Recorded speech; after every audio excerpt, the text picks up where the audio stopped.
Hallelujah. കർത്താവിൽ പ്രിയപ്പെട്ടവരെ, ഈ ശുശ്രൂഷയിലേക്ക് കടന്നു വന്നിരിക്കുന്ന നിങ്ങൾക്കെല്ലാവർക്കും നമ്മുടെ കർത്താവായ യേശു ക്രിസ്തുവിന്റെ സ്നേഹവും സമാധാനവും ആശംസിക്കുകയാണ്. പൗലോസ് അപ്പോസ്തലൻ കൊരിന്തോസ് സഭയ്ക്ക് എഴുതിയ 2-ാമത്തെ ലേഖനം 3-ാം അധ്യായം 17-ാമത്തെ തിരുവചനം. ദൈവത്തിന്റെ വചനം ഇപ്രകാരം പ്രഖ്യാപിക്കുകയാണ്: കർത്താവ് ആത്മാവാണ്. കർത്താവിന്റെ ആത്മാവുള്ളിടത്ത് സ്വാതന്ത്ര്യമുണ്ട്. പരിശുദ്ധാത്മാവ് സ്വാതന്ത്ര്യത്തിന്റെ ആത്മാവാണ്. നമ്മുടെ വ്യക്തിപരമായ ജീവിതങ്ങളിലേക്കും നമ്മളായിരിക്കും നമ്മുടെ കുടുംബങ്ങളിലേക്കും തലമുറകളിലേക്കും പരിശുദ്ധാത്മാവിന്റെ ഉന്നതമായ അഭിഷേക സാന്നിധ്യം കടന്നു വരുവാനായിട്ട് പോവുകയാണ്. ഒരു നിമിഷം നമുക്കെല്ലാവർക്കും ടെലിവിഷന്റെ മുൻപിൽ എഴുന്നേറ്റു നിൽക്കാം. നമ്മൾ അല്പസമയം ഒരുമിച്ച് കർത്താവിന്റെ നാമം വിളിച്ച് പ്രാർത്ഥിക്കാൻ പോവുകയാണ്. ഇത് അത്ഭുതത്തിന്റെ മണിക്കൂറുകളാണ്. വർഷങ്ങളായി നമ്മുടെ ജീവിതങ്ങളിൽ, കുടുംബങ്ങളിൽ പിശാചിട്ടിരിക്കുന്ന പാപബന്ധനത്തിന്റെ, രോഗശക്തികളുടെ, ശാപസ്വാധീനങ്ങളുടെ അടിസ്ഥാനങ്ങളിലേക്ക് സ്വർഗത്തിൽ അഗ്നിയായി പരിശുദ്ധാത്മാവ് മഹത്വത്തോടെ ഇറങ്ങി വരാൻ പോവുകയാണ്. പ്രിയപ്പെട്ടവരെ, വലിയ ദാഹത്തോടെ, പരിശുദ്ധാത്മ നിറവിൽ, ആനന്ദത്തോടെ കരമടിച്ച് പാടി സ്തുതിക്കുന്നു. Hallelujah, hallelujah. കർത്താവിന്റെ കരബലം പൂർണ്ണമായി വെളിപ്പെടും, അത്ഭുതങ്ങൾ സംഭവിക്കട്ടെ. കർത്താവിന്റെ കുടുംബങ്ങളിൽ, തലമുറകളിൽ, കൂട്ടായ്മകളിൽ കർത്താവിന്റെ കരബലം വെളിപ്പെടട്ടെ. ഇന്നിവിടെ ഈ നിമിഷം ദൈവശക്തി വെളിപ്പെടട്ടെ. യേശുനാമത്തിൽ, യേശുനാമത്തിൽ ദൈവശക്തി വെളിപ്പെടട്ടെ. ഇന്നും ജീവിക്കുന്ന യേശുവിന്റെ സാന്നിധ്യത്തെ ജനതകൾ കണ്ടിടട്ടെ. ആയിരങ്ങളത് കാണട്ടെ, പതിനായിരങ്ങൾ കാണട്ടെ. കർത്താവിന്റെ മഹത്വപൂർണമായ സാന്നിധ്യം ആഗ്രഹത്തോടെ പാടിയേ. തിരുസഭ ഉണരട്ടെ, ദൈവജനം ഉണർന്നിടട്ടെ. പതിനായിരങ്ങളിൽ, ജനകോടികളിൽ, ജനലക്ഷങ്ങളിൽ അഭിഷേകം പകരണമേ. ഇന്നും ജീവിക്കുന്ന യേശുവിന്റെ സാന്നിധ്യത്തെ ജനതകൾ കണ്ടിടട്ടെ. ഹല്ലേലൂയ. ആഗ്രഹത്തോടെ പാടി ആരാധിക്കേ. ആയിരങ്ങളില്ല അഭിഷേകം നിറവിലോട്ട് വരുന്നു.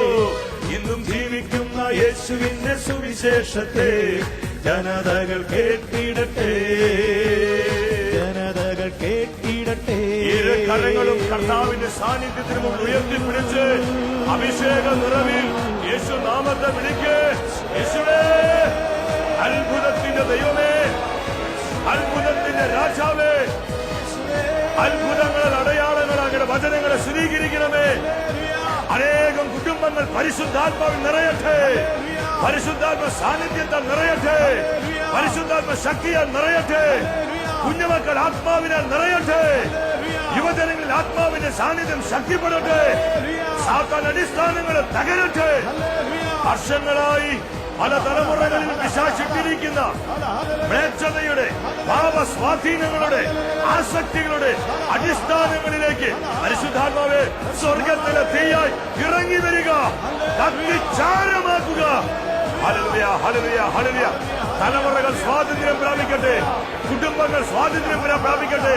കർത്താവേ, തീയിടുക, കുടുംബങ്ങളിൽ തീയിടുക, തലമുറകളിൽ തീയിടുക.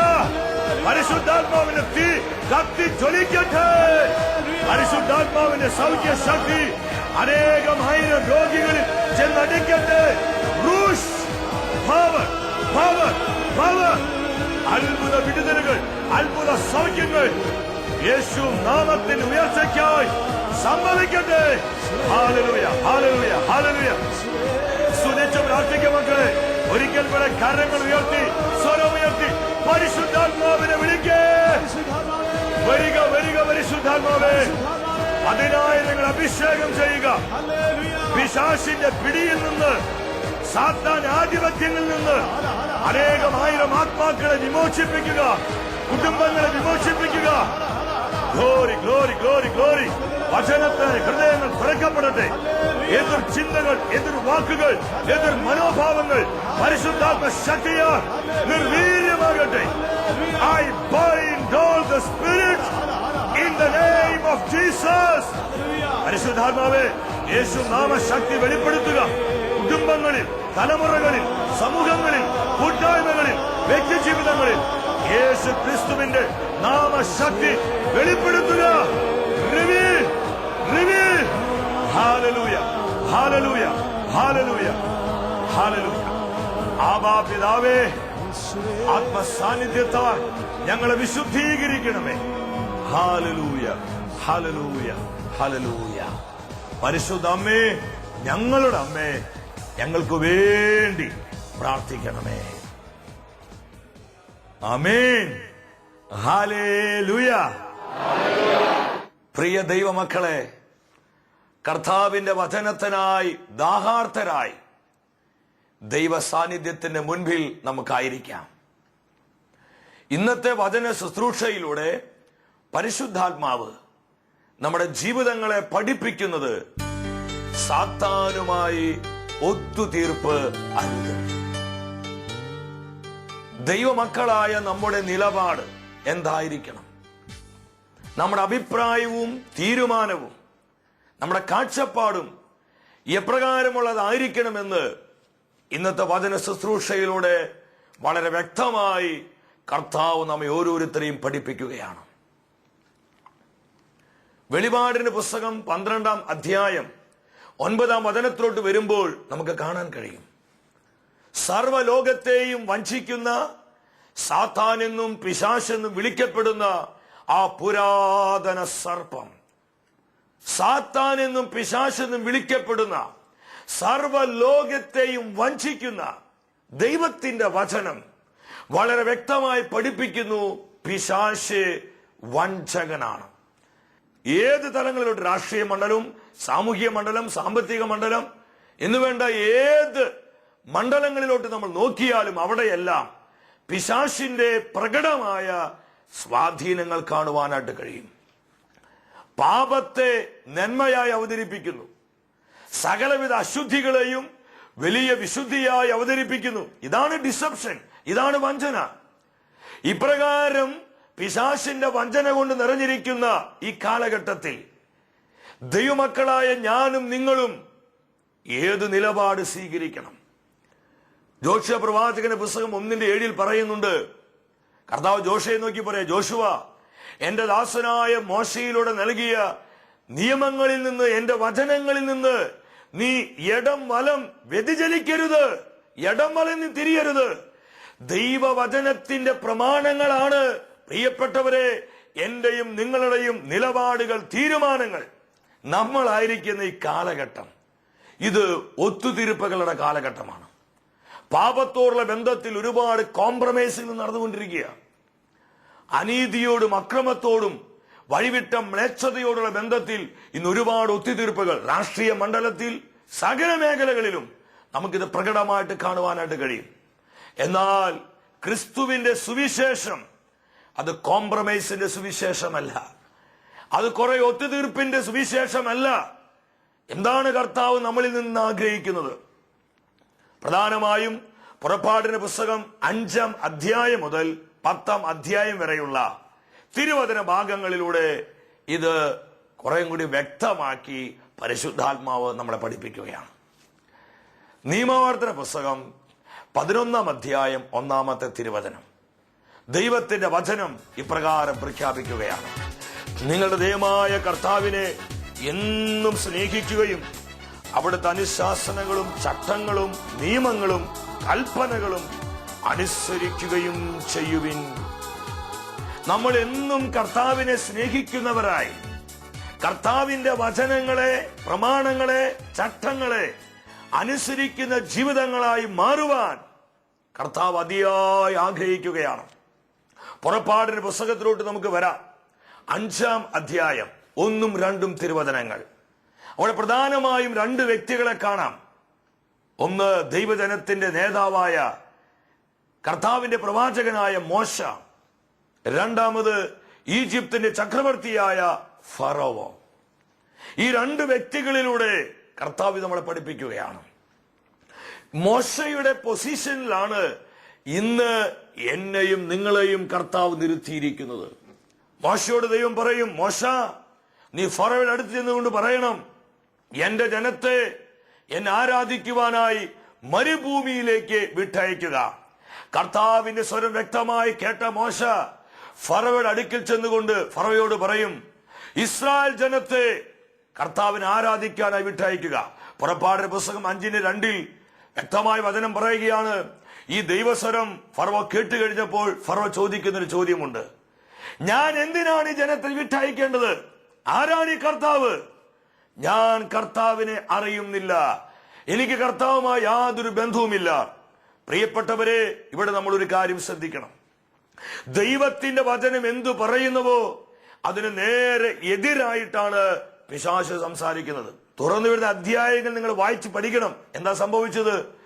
ഈജിപ്ത് ഇതുവരെ കാണാത്ത അത്ഭുതകരമായിട്ടുള്ള ദൈവപ്രവൃത്തി കാണുകയാണ്. കർത്താവിന്റെ കരം മോശയിലൂടെ ഈജിപ്തിൽ വെളിപ്പെടാൻ തുടങ്ങി. ഈജിപ്തിലെ നദികൾ രക്തവർണമായി മാറാൻ തുടങ്ങി, തവളകൾ പെരുകാൻ തുടങ്ങി, ഈച്ചകൾ വ്യാപിക്കാൻ തുടങ്ങി, പേനുകൾ വർദ്ധിക്കാൻ തുടങ്ങി. ഇങ്ങനെ കർത്താവിന്റെ ന്യായവിധിയുടെ അത്ഭുതങ്ങൾ ഈജിപ്ത് ജനത കാണാൻ തുടങ്ങി. ഇത് കണ്ട് ഫറവോ പേടിച്ച് വിറച്ചു. ഫറവോ ഒരു ഒത്തുതീർപ്പിനായി മോശയുടെ അരികിലോട്ട് വരികയാണ്. ഫറവോ മോശയെ വിളിച്ചു. പുറപ്പാടിന്റെ പുസ്തകം 8-ാം അധ്യായം 25-ാം വചനത്തിൽ വചനം വളരെ വ്യക്തമായി പറയുന്നു. ഫറവോ മോശയെ നോക്കി പറയും, മോശ, നീ നിന്റെ ജനത്തെ ആരാധിക്കാനായി ഒരുക്കിക്കോ. ഈ രാജ്യത്തിനുള്ളിൽ എവിടെ വേണമെങ്കിലും നിങ്ങളുടെ ദൈവമായ കർത്താവിനെ നിങ്ങൾ ബലിയർപ്പിച്ചുകൊള്ളുക. നമ്മൾ വളരെ ശ്രദ്ധിക്കണം. ഈ രാജ്യത്തിനുള്ളിൽ, ഏതാണ് ഈ രാജ്യം? ഈജിപ്ത് രാജ്യത്തിനുള്ളിൽ. ഈജിപ്ത് ലോകത്തെ പാപത്തെ റെപ്രസെന്റ് ചെയ്യുന്നു. ഇന്നും ഇത് തന്നെയാണ് അനേകം ദൈവമക്കളോട് പിശാച് പറയുന്നത്. നീ പ്രാർത്ഥിച്ചോ, പക്ഷെ പാപം ഉപേക്ഷിക്കരുത്. നീ കർത്താവിനെ ആരാധിച്ചോ, കള്ളുകുടി നിർത്തരുത്.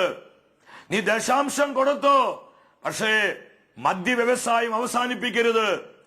നീ സുവിശേഷ വേലയെ സപ്പോർട്ട് ചെയ്തോ, നീ ഒത്തിരി ജീവകാരുണ്യ പ്രവർത്തനങ്ങൾ ചാരിറ്റി ചെയ്തോ, പക്ഷേ പലിശ പരിപാടി നിർത്തരുത്. ഈ രാജ്യത്തിനുള്ളിൽ എവിടെ വേണമെങ്കിലും കർത്താവിനെ ആരാധിച്ചോ. ഇതൊരു കോംപ്രമൈസ് ആണ്. ഇന്ന് അനേകരെ പിശാച് ഈ ഒരു ഒത്തുതീർപ്പിൽ ബന്ധിച്ചിട്ടിരിക്കുക.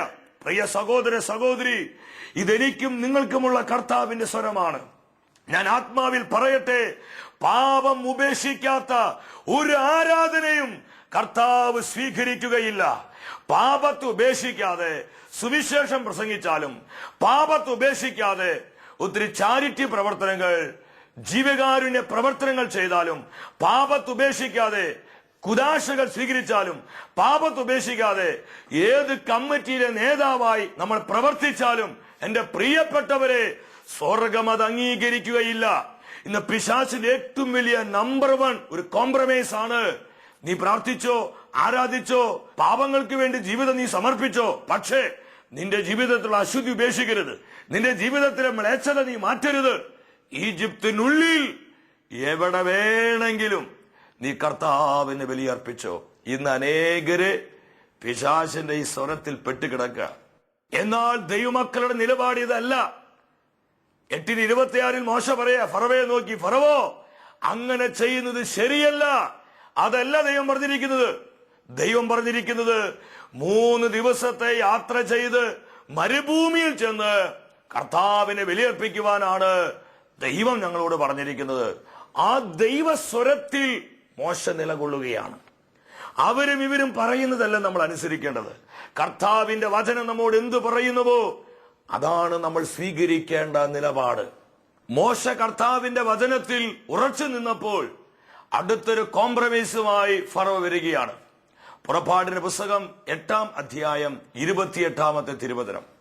ഇവിടെ വചനം പറയുന്നു, ഫറവോ മോശയെ നോക്കി പറയും, നീ പറഞ്ഞതനുസരിച്ച് ഇസ്രായേൽ ജനത്തെ ഞാൻ വിട്ടയക്കാം. നിങ്ങൾ മരുഭൂമിയിൽ പോയി ബലിയർപ്പിച്ചുകൊള്ളുക. എന്നാൽ വളരെ അകലെ പോകരുത്. ആ വചനം നമ്മൾ വളരെ ശ്രദ്ധിക്കണം. വളരെ അകലെ പോകരുത്. ഇന്ന് അനേകരോട് പിശാച് പറയുന്നുണ്ട്, നീ സമർപ്പണമൊക്കെ നടത്തിക്കോ, പക്ഷെ ഒരു ഷോർട്ട് ടൈം കമ്മിറ്റ്മെന്റ്, ജീവിതകാലം മുഴുവൻ കർത്താവിനെ സമർപ്പിക്കേണ്ട. കുറച്ചൊക്കെ വിശുദ്ധി നല്ലതാണ്, വളരെ വലിയ വിശുദ്ധിയിലോട്ടൊന്നും പോകണ്ട. ഇന്ന് ഇതുപോലെയുള്ള തെറ്റായ ചിന്തകളിൽ അനേകരെ പിശാച് ബന്ധിച്ചിടുന്നുണ്ട്. അനേകം ചെറുപ്പക്കാരോട് പലരും പറയുന്നുണ്ട്, എന്തിനാ നിങ്ങൾ ഈ യൗവനം കർത്താവിന് കൊടുക്കണം, വേറെ എത്രയോ കാര്യങ്ങൾ ചെയ്യാം, ഇതൊക്കെ കുറച്ച് കൂടുതലാ. എന്നിട്ട് അവർ പറയുന്നൊരു ഡയലോഗുണ്ട്, അധികമായ അമൃതും വിഷാന്ന്. അങ്ങനെ ഒരു വാക്ക് വചനത്തിൽ നമ്മൾ അതും ഇതും പറഞ്ഞ് നടക്കാൻ വിളിക്കപ്പെട്ടവരല്ല. പ്രിയമുള്ളവരെ, കർത്താവിന്റെ വചനത്തിന്റെ വ്യവസ്ഥയിൽ നിന്ന് നമ്മൾ പിടിവിടരുത്. മോശപ്പാട് നടക്കില്ല. ഞങ്ങളുടെ ദൈവം പറഞ്ഞതുപോലെ ഞങ്ങൾ ചെയ്യും. വളരെ അകലെ പോകരുത്. പിശാച് എന്ന് പറയാ, ഒരു കയ്യെത്താ ദൂരത്ത് നിന്നോട്ടോ മോനെ മോളെ, ഒരു കയ്യെത്താ ദൂരത്ത്. ഇന്ന് അനേകർ അങ്ങനെയാ. അവര് പാപം ഉപേക്ഷിച്ചെങ്കിൽ ഏത് സമയത്തും ആ പാപത്തിലേക്ക് തിരിച്ചു പോകാനുള്ള ഒരു ചായവോടെയാണ് പലരും ഇന്ന് നിൽക്കുന്നത്. ഇപ്രകാരമാണ് അനേകർ വീണ്ടും പിശാച് ആ പഴയ പാപങ്ങളിലോട്ട് ഇന്ന് നയിച്ചുകൊണ്ടിരിക്കുന്നത്. മദ്യപാനം നിർത്തിയവരാണ്. ചിലർ പറയും, നീ ആയുഷ്കാലൊന്നും കള്ളു കുടിക്കാതിരിക്കേണ്ട, ധ്യാനം കൂടിയതല്ല, വചനം കേട്ടതല്ല, ഒരു കാര്യം ചെയ്യേ, ഒരു 2 ആഴ്ചക്ക് അങ്ങ് നിർത്തിക്കോ. കുറച്ച് നാള്, ഒരു 2 ആഴ്ച, മാക്സിമം പോയാൽ ഒരു 3 മാസം പുകവലി നിർത്തിക്കോ, കള്ളുകൂടി നിർത്തിക്കോ, മറ്റു മോശമായ ജീവിതങ്ങളൊക്കെ കുറച്ച് നാളത്തേക്ക്. വളരെ അകലെ പോകരുത്, വളരെ ദൂരം പോകരുത്. എന്നാൽ പ്രിയപ്പെട്ടവരെ, ഇവിടെ ദൈവവചനത്തിന് നിലപാടുകൾ ഏറ്റുപറയുവാനും കർത്താവ് ആഗ്രഹിക്കുന്നത് പോലെ നമ്മുടെ ജീവിതങ്ങളെ, കുടുംബങ്ങളെ ക്രമപ്പെടുത്തുവാനുമുള്ള ഒരു തീരുമാനം ഈ കാലഘട്ടത്തിൽ ദൈവമക്കളായ എനിക്കും നിങ്ങൾക്കും ഉണ്ടാകണം. മോശ കർത്താവിന്റെ വചനത്തിൽ വീണ്ടും ഉറച്ചു നിൽക്കുകയാണ്. നമുക്ക് പിന്നീട് കാണാൻ പറ്റും, ഈജിപ്തിൽ വലിയ അടയാളങ്ങൾ നടന്നുകൊണ്ടിരിക്കുക. കർത്താവിന്റെ അത്ഭുതകരമായ കരം ഈജിപ്തിൽ ശക്തിയോടെ വെളിപ്പെടാൻ തുടങ്ങി. ഈ സമയത്ത് 3ാമത്തെ കോംപ്രമൈസുമായി വീണ്ടും ഫറവോ വരികയാണ്. പുറപ്പാടിന്റെ പുസ്തകം 10-ാം അധ്യായം 8 മുതൽ 10 വരെയുള്ള വാക്യങ്ങൾ. ഫറവോ മോശയോട് ചോദിക്കും, മോശ, നിങ്ങൾ ആരൊക്കെയാണ് കർത്താവിനെ ബലിയർപ്പിക്കാൻ പോണേ? അത്ര തന്ത്രപരമായിട്ടാ ചോദിക്കാൻ. ആരൊക്കെയാ പോണേ? ഉടനെ മോശ പറയും, ഞങ്ങൾ പുത്രിപുത്രന്മാരും ഞങ്ങളുടെ യുവജനങ്ങളും ഞങ്ങളുടെ വൃദ്ധന്മാരും ഞങ്ങൾ ഒരുമിച്ചാണ് ഞങ്ങളുടെ കർത്താവിനെ ആരാധിക്കാൻ പോകുന്നത്. എത്ര മനോഹരമായ ദൈവാരാധനയുടെ എത്ര മനോഹരമായ ഒരു ചിത്രമാണ് ഈ വചനത്തിലൂടെ പരിശുദ്ധാത്മാവ് നമ്മെ പഠിപ്പിക്കുന്നത്. ഉടനെ ഫറവോ പറയുകയാണ്, അത് നടക്കില്ല. നിങ്ങളുടെ പുരുഷന്മാർ മാത്രം പോയി ആരാധിച്ചാൽ മതി. കാരണം ഫറവോയ്ക്ക് അറിയാം, പുരുഷന്മാർ മാത്രം മരുഭൂമിയിൽ ചെന്ന് കർത്താവിനെ ആരാധിക്കാൻ തുടങ്ങി കുറച്ച് കഴിയുമ്പോൾ ഭാര്യയെക്കുറിച്ചും മക്കളെക്കുറിച്ചും വീടിനെക്കുറിച്ചും അവരുടെ ജീവിതത്തെക്കുറിച്ചൊക്കെ ചിന്തകൾ അവരിലേക്ക് വരാൻ തുടങ്ങും, വ്യഗ്രതകൾ വരാൻ തുടങ്ങും. അവർ പതുക്കെ ഈ പോയവരൊക്കെ പതുക്കെ വീണ്ടും ഈജിപ്തിലേക്ക് തന്നെ തിരിച്ചു വരും. ഇന്ന് എത്ര പേരല്ല ഈ ശുശ്രൂഷയിൽ പങ്കെടുക്കുന്ന അനേകരെ ദൈവത്തിന്റെ ആത്മാവ് വളരെ വ്യക്തമായി എന്നെ പ്രേരിപ്പിക്കുന്നു. ഈ ശുശ്രൂഷയിൽ പങ്കെടുക്കുന്ന അനേകരെ ധ്യാനം കൂടി സുവിശേഷം കണ്ട് മദ്യപാനം നിർത്തിയതാ, പുകവലി നിർത്തിയതാ. പക്ഷെ വീണ്ടും ഈജിപ്തിലോട്ട്, വീണ്ടും ആ പഴയ പാപത്തിലോട്ട് വന്ന് പുകവലി ആരംഭിച്ചു. ബ്ലൂ ഫിലിം കാണിൽ നിർത്തിയതാ, അശ്ലീല ബന്ധങ്ങൾ നിർത്തിയതാ, അവിഹിത വേഷങ്ങൾ നിർത്തിയതാ, വെറുപ്പ് വൈരാഗ്യങ്ങൾ മാറ്റിയതാ, സത്യസന്ധമായി സുവിശേഷ മൂല്യങ്ങൾക്കനുസരിച്ച് ജീവിക്കാൻ തുടങ്ങിയതാ. എന്നാൽ ഒറ്റപ്പെടുത്തിയപ്പോൾ, അവഗണിക്കപ്പെട്ടപ്പോൾ, മറ്റു പലരും ഞെരുക്കിയപ്പോൾ, കളിയാക്കിയപ്പോൾ വീണ്ടും പഴയ പാപങ്ങളിലേക്ക് പോയി. കർത്താവ് നൽകിയ കൃപയെ, അഭിഷേകത്തെ നഷ്ടപ്പെടുത്തിയ അനേക മക്കൾ ഈ ശുശ്രൂഷയിൽ പങ്കെടുക്കുന്നതായി ദൈവത്തിന്റെ ആത്മാവ് മുന്നറിയിപ്പ് നൽകുന്നു. പ്രിയ സഹോദര സഹോദരി, അപ്രകാരം ഒരു വ്യക്തിയാണ് നീ എങ്കിൽ ഈ സമയം അനുതാപത്തോടെ ഏറ്റുപറ, കർത്താവേ, ഒരു പുതിയ അഭിഷേകം എന്റെ മേൽ പകരണമേ. കർത്താവേ, എന്റെ ജീവിതത്തിനെ നീ ശക്തിപ്പെടുത്തണമേ. ഈ സമയം അനേക മക്കളിൽ പരിശുദ്ധാത്മാവ് കാലഘട്ടത്തിൽ അഭിഷേകമായി, കൃപയുടെ ശക്തിയായി വെളിപ്പെടുകയാണ്. സ്വീകരിച്ചു പ്രാർത്ഥിച്ചോ. അനേകരെ കർത്താവ് തൊട്ടുകൊണ്ടിരിക്കുക, ശക്തിപ്പെടുത്തിക്കൊണ്ടിരിക്കുക. Oh Jesus, hallelujah. പ്രിയപ്പെട്ടവരെ, ഞാൻ ആത്മാവിൽ നിങ്ങളോട് പറയട്ടെ, സകല പാപങ്ങളിൽ നമ്മൾ പുറത്തു വരണം. ഈജിപ്ത് വിട്ട് പുറത്തു വരണം. അതിനുവേണ്ടി മരിക്കേണ്ടി വന്നാലും, എന്തൊക്കെ കഷ്ടങ്ങളും നഷ്ടങ്ങളും സഹിക്കേണ്ടി വന്നാലും, ഞാൻ ഇനി പഴയ പാപത്തിലേക്കില്ല. ഞാൻ എന്റെ കർത്താവിന്റെ വചനത്തിൽ, എന്റെ കർത്താവിന്റെ പരിശുദ്ധിയിൽ നിലനിൽക്കുമെന്നുള്ള ഒരു ഉറച്ച തീരുമാനം ഇന്നത്തെ ഈ വചന ശുശ്രൂഷയിലൂടെ നിങ്ങൾ ഓരോരുത്തരും എടുക്കുവാൻ സ്നേഹത്തോട് ആവശ്യപ്പെടുകയാണ്. മോശ പറഞ്ഞ ഫറവയോട്, നടക്കില്ല, ഞങ്ങളുടെ കർത്താവ് പറഞ്ഞതനുസരിച്ച് ഞങ്ങൾ പ്രവർത്തിക്കും. മോശ ബോൾഡായി നിന്നപ്പോൾ വീണ്ടും അവസാനത്തിൽ കോംപ്രമൈസുമായി ഫറവ വരികയാണ്. പുറപ്പാടിന്റെ പുസ്തകം 10-ാം അധ്യായം 25-ാമത്തെ വാക്യം. അവിടെ ഫറവ പറയും, നിങ്ങളുടെ മക്കളെയും നിങ്ങളുടെ കുടുംബത്തെയും എല്ലാം കൂട്ടി മരുഭൂമിയിൽ പോയി ദൈവത്തെ ബലിയർപ്പിച്ചു. എന്നാൽ നിങ്ങളുടെ കന്നുകാലികൾ മാത്രം ഇവിടെ നിൽക്കട്ടെ കണ്ടു. ഇതാണ് പിശാചിന്റെ പരിപാടി.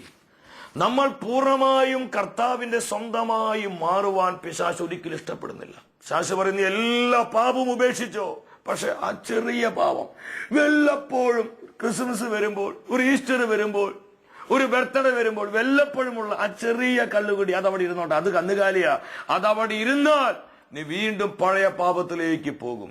മോശ പറഞ്ഞു, ഇല്ല, ഞങ്ങളുടെ കന്നുകാലികളും ഞങ്ങളുടെ കൂടെ പോരണം എന്ന് പറഞ്ഞാൽ ഞങ്ങൾക്ക് ഈജിപ്തുമായി യാതൊരു ബന്ധവുമില്ല.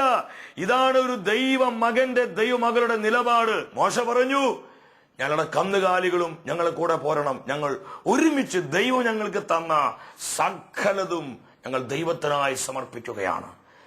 ഞങ്ങൾ പൂർണ്ണമായും ഞങ്ങളുടെ ദൈവത്തിൻ്റെത് മാത്രമാണ്. ഈ ഒരു നിലപാട്, ഈ ഒരു ആത്മീയ ദർശനത്തിൽ മോശ ഉറച്ചു നിൽക്കുകയാണ്. പ്രിയ സഹോദര സഹോദരി, ഇന്നത്തെ വചന ശുശ്രൂഷയിലൂടെ ദൈവത്തിന്റെ ആത്മ വ്യക്തിപരമായി നമ്മളോട് സംസാരിക്കുമ്പോൾ നമ്മൾ പരിപൂർണമായും കർത്താവിന്റെ സ്വന്തമായി മാറുക. നമ്മുടെ കുടുംബങ്ങൾ പരിശുദ്ധാത്മാവിന്റെ ഭവനങ്ങളായി മാറണം. നമ്മുടെ തലമുറകൾ കർത്താവ് വസിക്കുന്ന തലമുറകളായി മാറണം. ഇതാണ് കർത്താവിന്റെ തിരുഹിതം. ഈ ഹിതത്തോട് പൂർണ്ണമായി നമ്മൾ നമ്മളെ തന്നെ സമർപ്പിക്കുക. അത്ഭുതങ്ങളുടെ പൊട്ടിത്തെറികൾ നമ്മുടെ കുടുംബങ്ങളിൽ, ജീവിതങ്ങളിൽ കർത്താവ് പ്രവർത്തിക്കുന്നത് കാണാൻ പറ്റും. സാത്താനുമായി, പാപവുമായി യാതൊരു ഒത്തുതീർപ്പിനും പോകാതെ ഈ തലമുറയിൽ ജീവിക്കുന്ന കർത്താവിന്റെ സാക്ഷികളായി നമുക്ക് മാറാം. നിങ്ങളുടെ വ്യക്തിപരമായ നിയോഗങ്ങളെയും കുടുംബത്തിന് നിരവധിയായ ആവശ്യങ്ങളെയും